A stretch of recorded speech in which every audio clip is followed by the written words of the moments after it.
Welcome to Good Books Lately. I'm Brandon. And I'm Taylor, and we're here today to go over the things that we have finished reading with our Done and Dusted segment.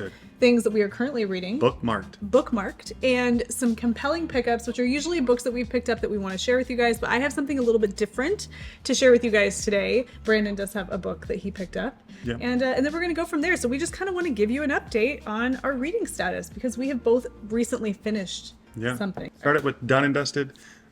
Neverwhere by Neil Gaiman. You returned the other one to the library. Yeah, last video I returned the other one to the library. I really enjoyed the other version of it because it was illustrated. You really loved this one. Yeah, it was so good. I didn't realize I was going to love it as much as I did. I think it's one of my top 5 books now that I've read. Where'd you get this one? That one we got at a different public library with boys. It was in the bookshop, and I figured I'd throw it into our little free library. Yeah. For people to enjoy as well. We go to the local, I think we mentioned this before. Henderson Libraries. They have like a bookstore section, and they sell used books for $2 for a hardback and $1 for bigger paperbacks, 50 cents for small paperbacks. Yeah, so like, how much was this? 50 cents. This is like a brand new paperback. It's absolutely perfect. Like, look at how the condition of this paperback. It's beautiful. And so we grabbed it to pop it into our little free library. Somebody had asked why I smell the books, why I do my sniff test. I don't know what it is. There's something about, especially a mass market paperback, but there's something about that paper that's very nostalgic. They're like the kind of the dusty. There's like a musty paper smell. Musty smell of a paperback. And they all have different smells depending on their age. You know, I don't know if it's like the older the better, but I think that like there's something about a good paperback that has like a nostalgic smell. It takes me back to like school, middle school, high school, when you were reading like those paperback, like Catcher in the Rye, whatever. So that's what it is. I don't know. It's just a compulsion. Like hundreds and hundreds of students every year. Whatever. It's fine. It's just a thing that I do. This is going in the little free library because I want others to enjoy it who haven't, or to re-enjoy it if they've already read it. I ordered myself a copy of the illustrated version, so we have it on our bookshelf here at home. One sentence. Yeah.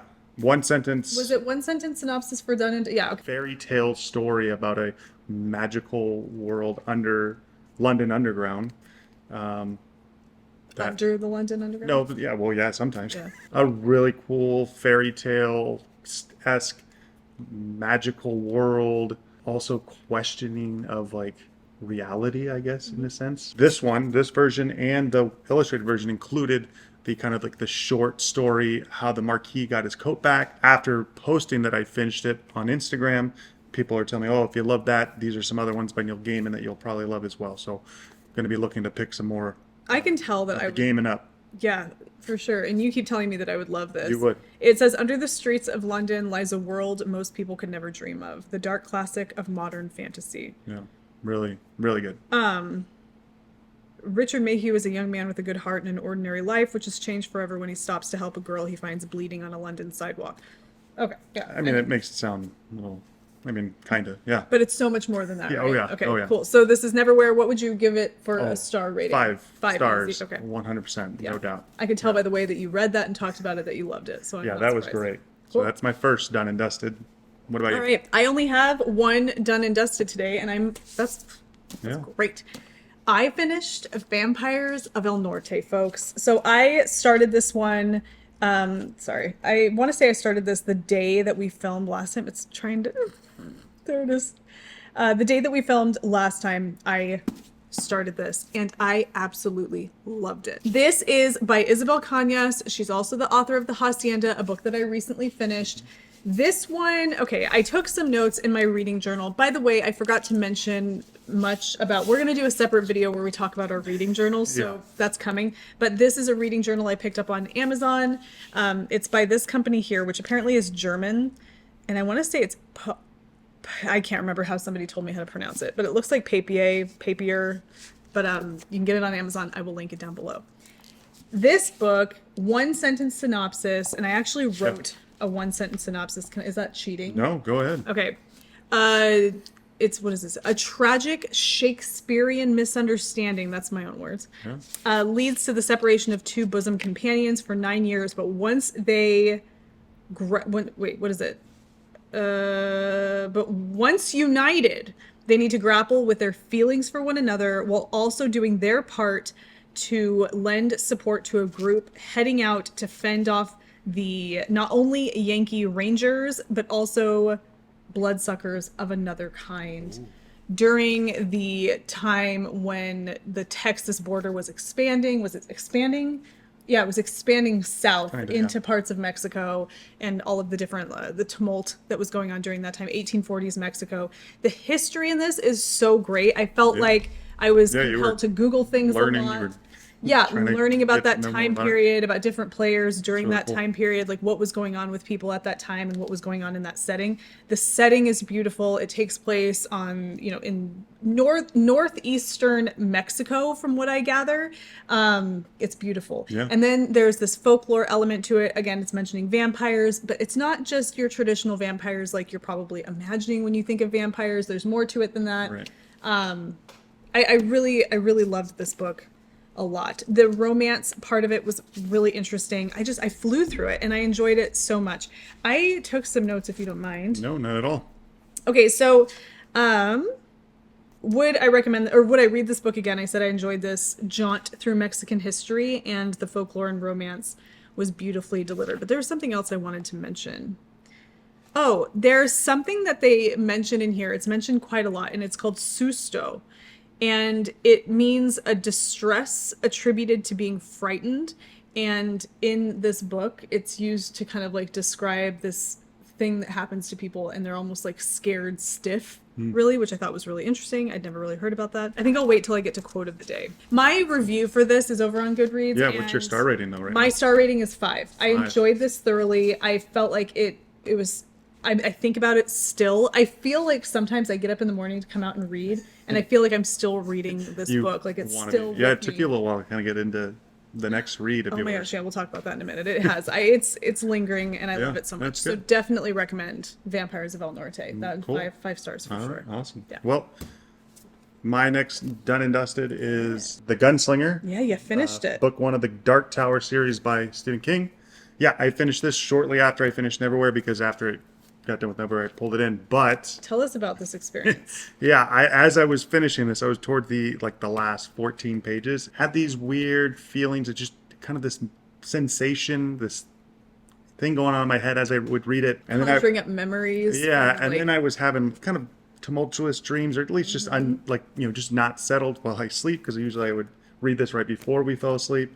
And then when I finished it, it was during the day, and my mind all of a sudden connected this event to Taos, New Mexico. To Taos, New Mexico. Walk around that little town, and for something, there was nothing to do with that in this book at all. Yeah, he stops me. He's finishing the book. We're sitting together, and he just kind of stops me and asks about this trip that we took to Taos, New Mexico, and about where we were and what we did. Very much like he was trying to build an image in his mind, because he was having this strange sensation where, for whatever reason, this book was conjuring unlocking memories in his mind, which was interesting to me, because there's nothing. And it kind of like an existentialism or something. Yeah, he had an experience with this book. But why do you think that? What is it about this book? Because it's just maybe the way it's written, things that are familiar, right, but also fantasy and Western and science fiction-y.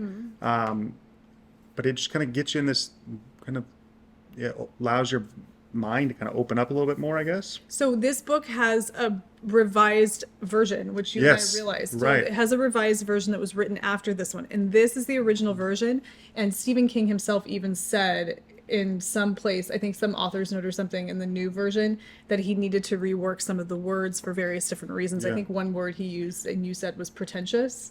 Maybe. He felt like the words in this version were more pretentious, but apparently the words in this book, I've not read it, have some kind of ability to unlock I don't know, maybe it's just for me, emotions. Well, and everyone, when you look at people who review and love or talk about the Dark Tower, they say this is the kind of the weaker of all of them.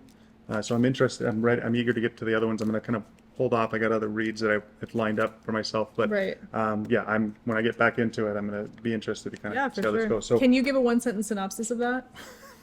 A gunslinger chasing down a man in black through a desolate landscape.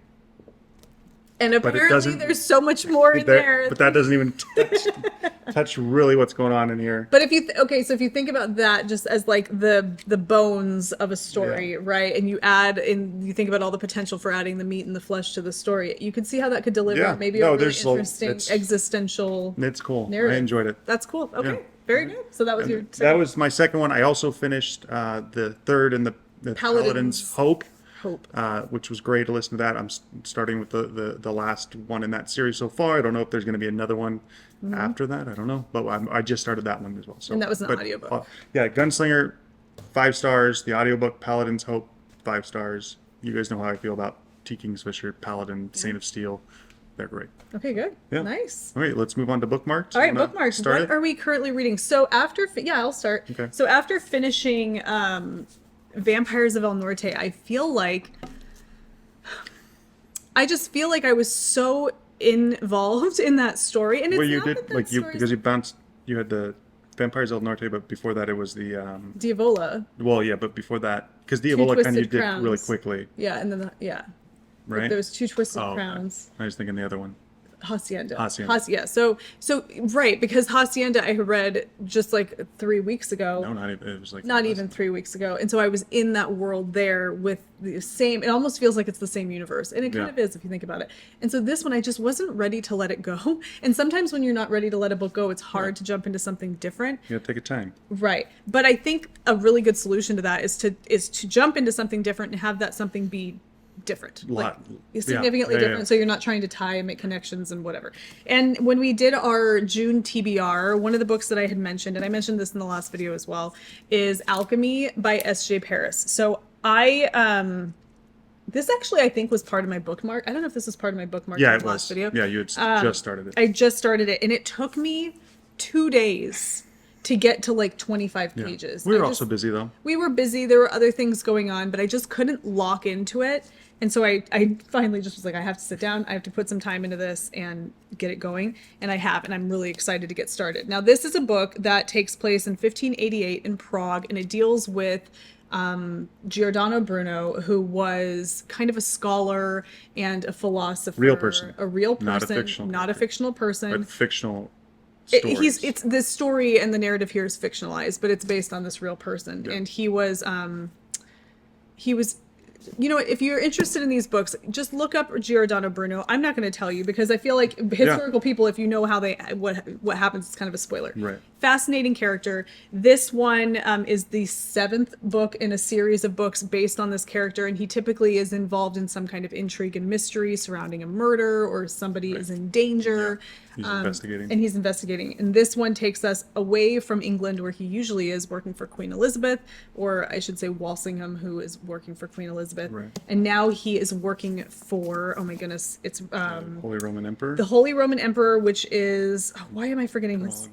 Yeah, and he's living in Prague. And what is his name? Richard. He's not a Richard. Rudolph? Yeah, Rudolph. Yeah. Rudolph II, Holy Roman Emperor, and he's kind of just getting started on figuring out like what. So Rudolph has this obsession with finding the Philosopher's Stone, which, you know, at this Yeah. point might be some kind of a myth and whatever, but there's somebody was murdered, and they think that John Dee, who was a famous alchemist at the time, did it, but we don't Potentially know. He did the Philosopher's Stone, right? Is They he the think one that he's one who like had something to do had with it. some Okay. way- Listen, if you're interested in this kind of history, medieval history, Yeah. and you want to know, you know, these are great books. I don't really know how to say much else. It's just he's getting involved in this potential murder mystery surrounding the Philosopher's Stone, Rudolph II, the Holy Roman Emperor. I'm excited about it. I just got to a point finally where I feel like I'm ready to rock and roll with it.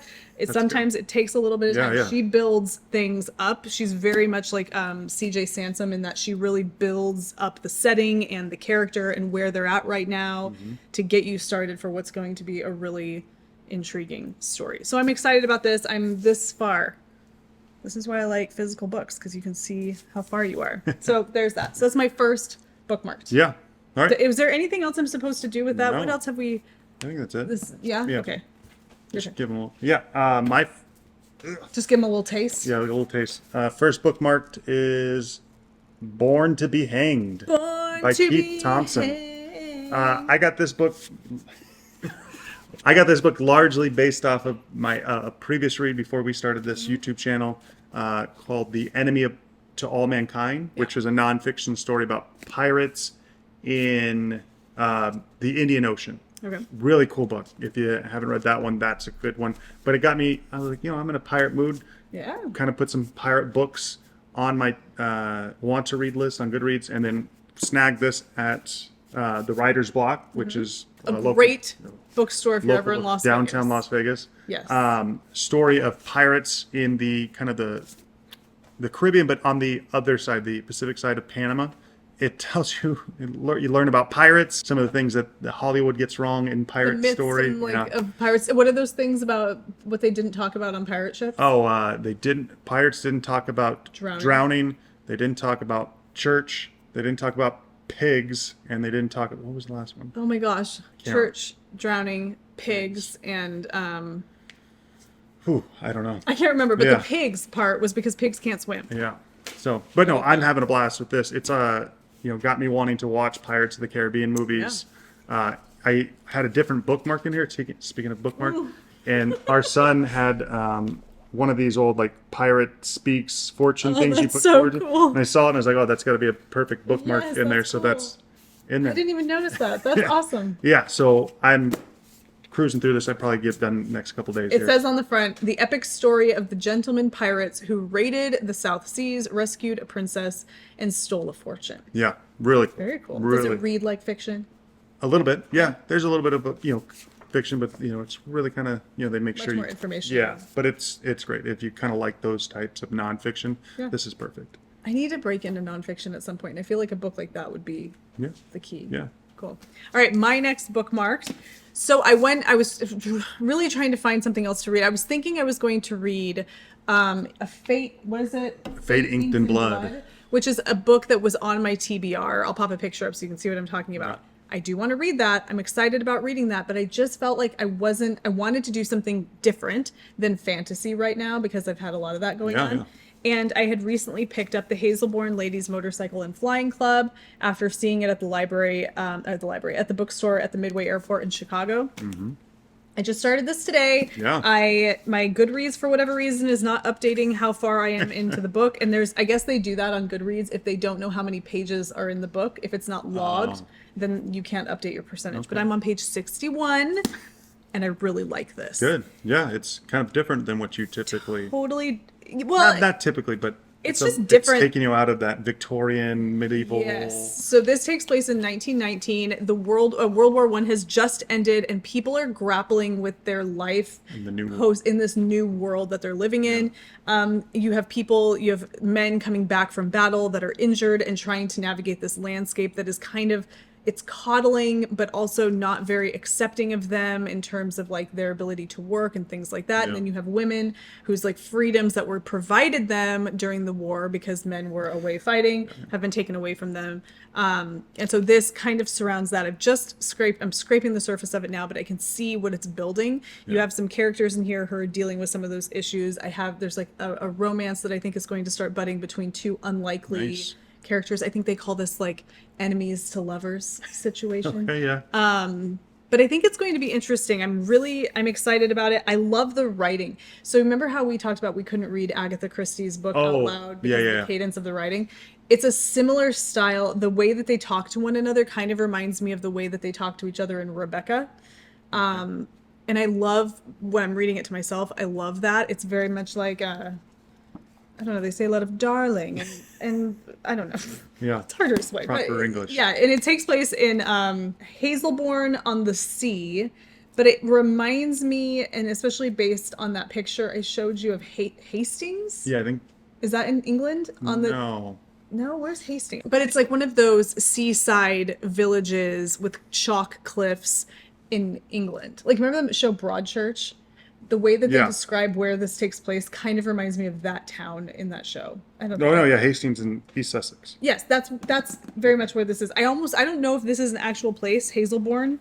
I haven't looked that up yet, but I almost kind of wonder if it's based on that. based on that, Maybe. Hastings. Because in Hastings in 1919, a German U-boat washed up on the beach, and it was a big thing for all the people that were visiting there, and that happens in the beginning of this. So I'm kind of thinking, Maybe. I like this. Right now it feels cozy and warm, but there's Perfect. history in there that makes me feel like I'm, learning something. I love the characters. Right. It's good. I like it. So that is the Hazelbourne Ladies Motorcycle and Flying Club. And this is a book by, sorry, I didn't stay focused for very long. I want you to see the cover illustration. Helen Simonson.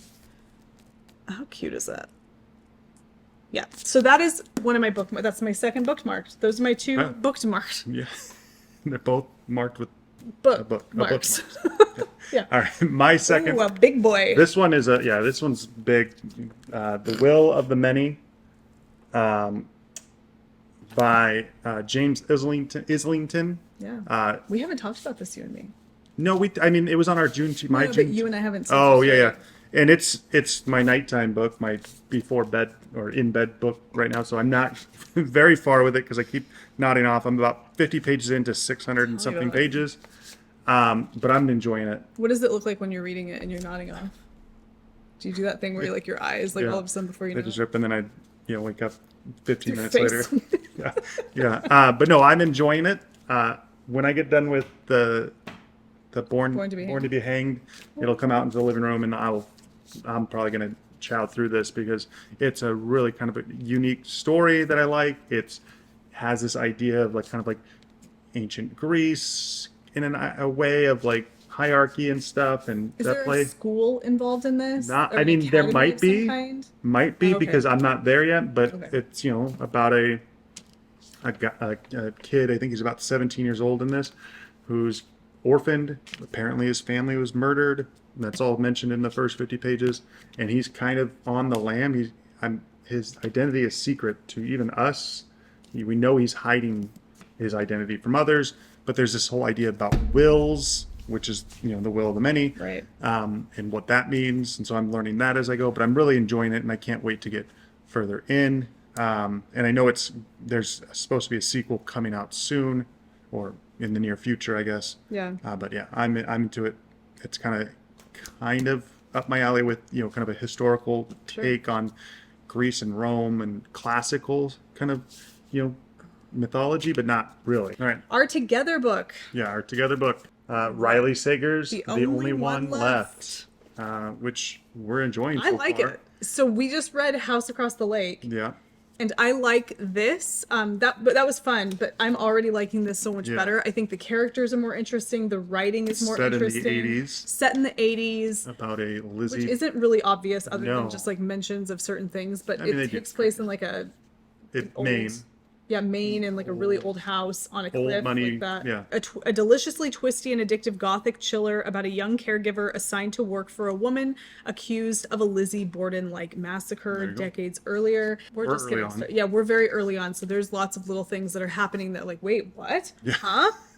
But I like the typewriter Yes. kind of thing going on. The character that she's a caregiver, the person for whom she's caring, Mm-hmm. communicates with her via a typewriter because she has lost the ability to speak. Yeah. And so that's how she That's why communicates she's with there. her. She's a caregiver for her. Yeah, and so chapters are kind of intermixed with different font to designate parts that are typewriter that are coming from this person, which I thought was interesting. I feel like the writing in this is so much better than the House Yeah. Across the Lake. It feels like House Across the Lake felt much like just like a fun thriller, Oh, yeah. a beach read, something like that, really easy to get through. Not a lot of whatever nuance, but Yeah. this there's nuance here. There's character, kind of interesting characterization, and the writing is kind of nice. Yeah. Definitely a different kind of similar style in writing, I think. It's easy to read. But yeah, I'm eager to get to know what's going on here and see where this is going. There's a lot of intrigue. I'm And enjoying it's kind it. of spooky. A little bit. Compelling pickup. All right. Okay. You go first. All right. So it's two, and I think I posted on Instagram about these. The first one's called Free Love, and this other one's called I can hold them for you. the other one's called Look at Ex-Wife. this. There you go. Free Love and Ex-Wife. And the reason I'm compelled, I haven't read either of these. Yeah. But they're called McNally editions. So that's why they look the same. They're not the same. One, the Free Love is nonfiction. It's a story about a woman who has an affair with the pop star of preachers at the time in 1870. Really, Henry Ward Beecher, and that story and what happens there. And it was covered by the author Robert Chaplin in a series of a series of articles for the New Yorker. And then it was put into a book, and then when it was released, it was good. But the ex-wife is a fiction, and it's kind of 1920s flapper era, and it's written by Ursula Perrott. But I guess when it first was released, it was released anonymously, and it kind of caused a stir, and it was like an instant bestseller. But it's about a woman who was in an open relationship with her husband at the time. The husband decided that he didn't want to be in an open relationship, and it's her kind of coming to terms with what it means to be an ex-wife in the jazz age era. I want to clarify what you mean by an open relationship. Oh yeah, they're like so. They're able to have other lovers. Relations. Yeah, they have lovers outside of their marriage. Yeah. This one, kind of a cool, story, kind of a Great Gatsby era. Yeah, it says right? a reissue of Ursula Perrott's racy novel Ex-Wife reminds us of the brazenly talented women sidelined by convention. Let us revel in the surprising freshness of its prose. Ex-Wife depicted remarkable erotic freedom. The other thing that glows in Ex-Wife and the biography of its author is New York City, the lights, the fights, the freedoms, constraints, and terrible costs. So you're going to be over there reading about remarkable erotic freedom. Yeah. I can't wait.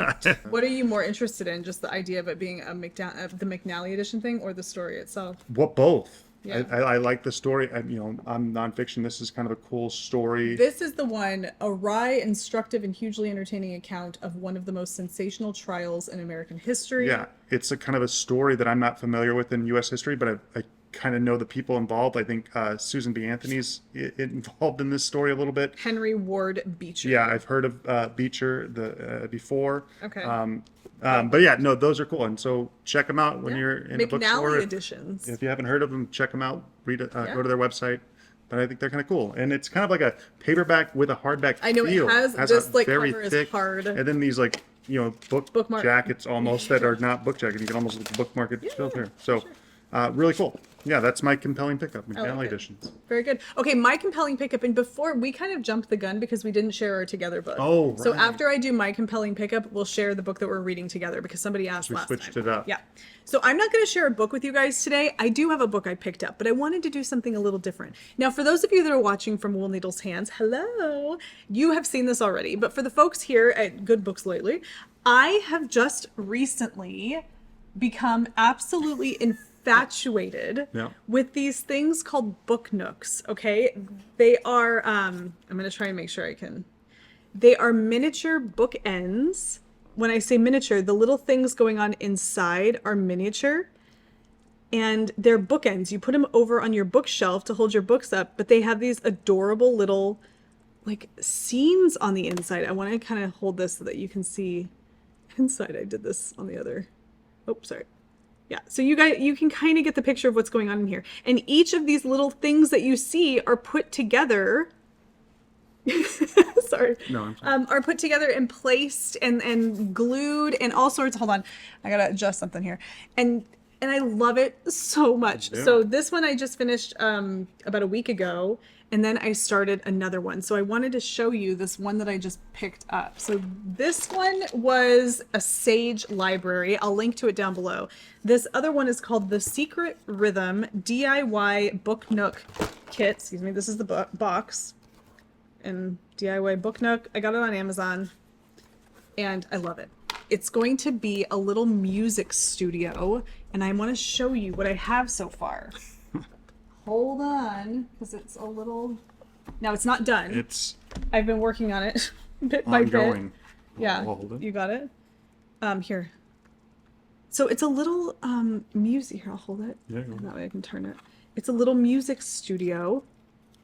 And I just finished that desk that you see right there with the chair. It's all separate little pieces. All of it is little pieces, even the legs of the table, the top of the table. Oh, and look at this. Maybe hold this now. Yep. Sorry, babe. I know this is like real, but look at this. The desk There it goes. Okay. Oh, and there's stuff. There's like There's like a little piece of paper on the deck. Can you like tilt that? Just yeah, you can kind of see. Hello, chair. And oops. I'm gonna set this lamp right back down inside here. Oh my gosh, I'm really making a pig's ear of this. Okay, I'm gonna have to get the lamp, but it just things just kind of like stick in. They have like slots, so everything works on like, what do you call that? Like a groove, not like tongue and groove. Yeah, But it has like these little like indentations and grooves that you slide things into, and you create these little miniature scenes. And I'm absolutely crazy about it. I feel like one of my lights went off. No, it's okay. behind the bookshelf. Oh, that's right. Yeah, so this is like my recent newest obsession. This one actually goes, this one goes back on our bookshelf, back here. Yeah. Did you put that on your Wool Needles Hands Instagram? I did. I think I did. The little figure? I think I put some of them on our Instagram as well. But like the little Angus edition? Oh, yes. So the other day I came back out into it was in the morning when I came out here in the morning, and I noticed in the book, and I'll pop the video in here so you can see it, there was a little Lego man sitting in my little library that I created. It was the cutest thing. I'll pop it in so you can see it.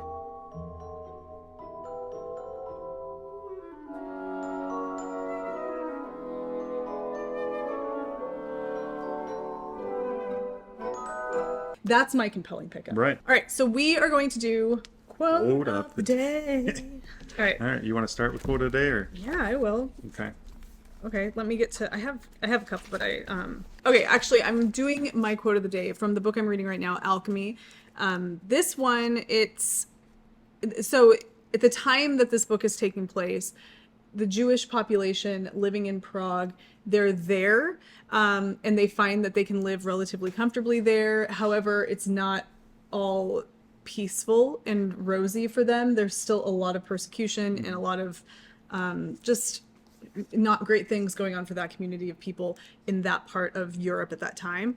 And so this is kind of in reference to that. So it says, I have always bristled at the idea that one group of people must be grateful to another merely for being allowed to go about their lives unmolested. And this is after the Emperor Rudolph II makes a comment to the character about how he's very generous and a gracious, open-minded ruler. And he's referring to the Jewish population. And so he kind of says, let's see. Oh, yeah. Giordano says, I do not believe the Jews would make any creature that would visit destruction on others, Majesty. I said carefully. I should hope not, he sniffed. I have been extremely generous to them here in Prague, as was my father. And he says, I felt my expression grow rigid. I have always bristled at the idea that one group of people must be grateful to another merely for being allowed to go about their lives unmolested. And I just thought, that's very profound and interesting, and it's something that people deal with even today. And I think that's cool. Interesting. So that was my quote of the day. I know it's kind of heavy. Oh, it's all right. No. All right. So mine, it's from Born to be Hanged, and it's the author's kind of using a quote or an interaction from more ancient history that kind of explain how pirates kind of view what they do. Okay. Right. And this is a quote or an interaction between a pirate during the time of Alexander the Great. And so when asked by Alexander the Great what he meant by keeping hostile possession of the sea, the pirate replied, "What thou meanest by seizing the whole earth, but because I do it with a pretty ship, I am called a robber, whilst thou who dost it with a great fleet art styled emperor." Yeah, so he's saying like, hey, I'm just simply, stealing a little coins here, and because I do it with a ship, I'm considered a robber, but you steal a small portion of that. And you steal the entire empire, the entire world, you're deemed an emperor. Yeah. Because you have more power. I thought it was kind of cool. An interesting kind of look at how pirates view themselves. They're not the bad guys. They're just trying to They're just small-time crooks. Yeah, they're just small-time emperors. Yeah. Good. Yeah. Okay. I like it. So that is it. That is our episode today. Cheers. Cheers to you. Boom. If you guys enjoyed that, don't forget to give the video a thumbs up. Like it, subscribe it. We mean subscribe to it, but you know what it is. You know. Yeah. Leave us some comments. What are the good books you're reading? Yes, let us know what you guys are reading right now. Until we see you again, you guys take care and happy reading. Bye. Bye.